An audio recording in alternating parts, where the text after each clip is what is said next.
আসসালামু আলাইকুম রহমতুল্লাহি ওয়া বারাকাতুহু। আমি আপনাকে দেখাচ্ছি এটা হচ্ছে পিপারমেন্ট অয়েল, সবচেয়ে বহুল প্রচলিত একটি অয়েল। সাধারণত এই অয়েলটি ইম্পোর্টেড অয়েল, এটি আমাদের দেশে হয় না। এই অয়েলটি মূলত পুদিনা উদ্ভিদ জাতীয় একটি যৌগ, যা দেখতে সাধারণত একটু ধূসর বর্ণের হয়ে থাকে। এটি মূলত সর্দি কাশিতে আমাদের ওষুধটা তৈরি হয়, সেই ওষুধে দরকার হয় এবং ওষুধ শিল্পে ব্যবহার হয় এবং কসমেটিক সুইংগাম এইসব জাতীয় পদার্থ মূলত ব্যবহার হয়।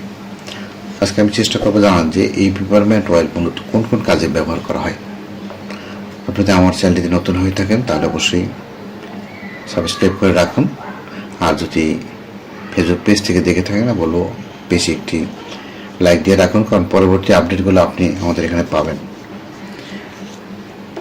শুরুতে বলতে হবে এটি কাজ হচ্ছে মূলত ঠান্ডাজনিত যে কাশি, হাসি বা এই ধরনের অনুভব যাদের হয় তাদের মূলত আরাম দেয়। খুসখুসে কাশ যাদের, অথবা মাসল পেশিতে যাদের মূলত ব্যথা, এই ব্যথা নিবারণের জন্য মূলত যেদিকে আমরা পেইন কিলার হিসাবে যে অনেক আমরা লোশন, শ্যাম্পু অথবা অন্যান্য ধরনের যেগুলো পাই সেগুলো কিন্তু এটা ব্যবহার করা হয়।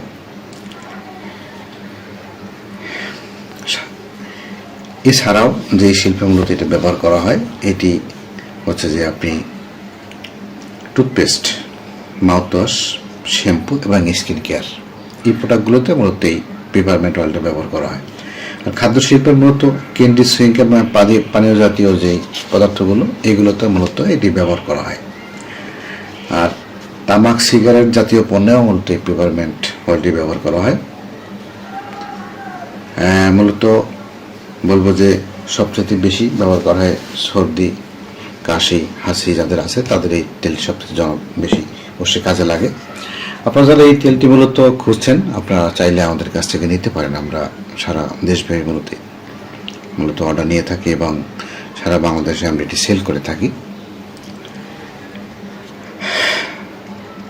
ভালো থাকুন, সুস্থ থাকুন। যদি কোনো ধরনের তথ্য জানার দরকার হয় তাহলে অবশ্যই আপনি নক করতে পারেন, ইনশাআল্লাহ চেষ্টা করব আপনাকে তথ্য দেওয়ার জন্য। মূলত আমরা যারা বলতে পারি আমি সর্বনিম্ন আপনি 25 মিলি পর্যন্ত নিতে পারবেন,